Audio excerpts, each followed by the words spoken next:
Og Axel har været nede på Gammelhavn ved Smakkerlavet, fordi den årlige søsætning af bådene skulle i gang, og det skulle de jo selvfølgelig følge med i.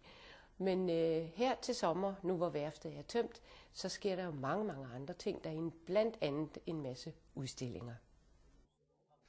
Fredag morgen kl. 7 og ved Gammelhavn.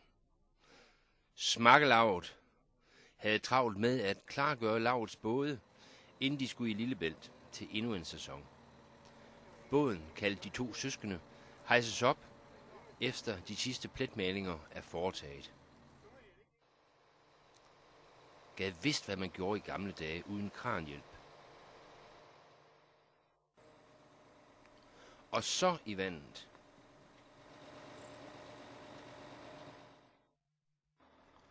Masterne hentes frem fra sine gemmer og transporteres hen til kranen.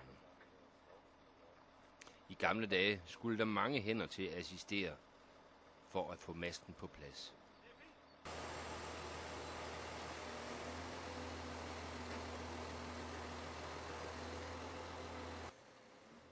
Masten sænkes på plads, alt imens at tovene løsnes for at finde sin rigtige placering.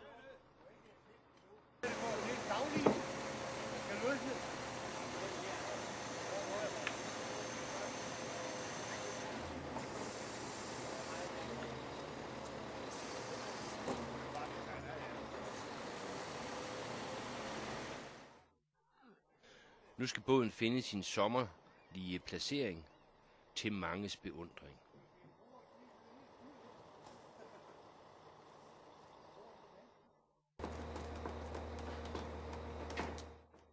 Så skal Mette i vandet, endnu en af lavets både. Der er ikke meget plads at manøvrere på her ved Gammelhavns værft.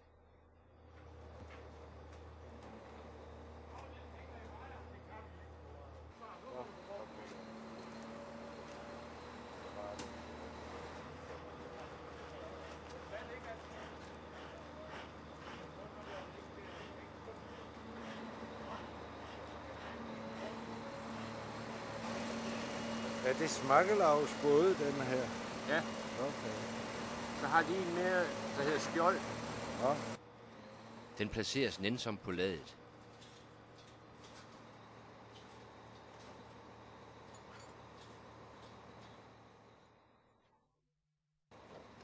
Nordstjernen fra 1872 har stadig en lang restaureringsperiode foran sig.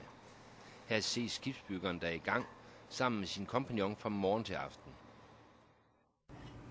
Når man ser de to derude, så kunne man godt sådan føle sig hen til Nordens Venedig.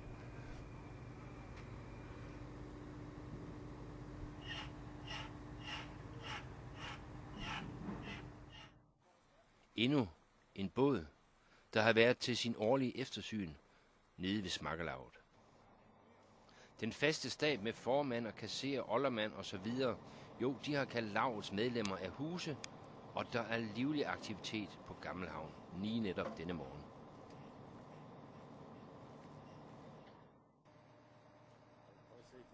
Havnemiljø og oplevelser for alle aldre og på alle årstider.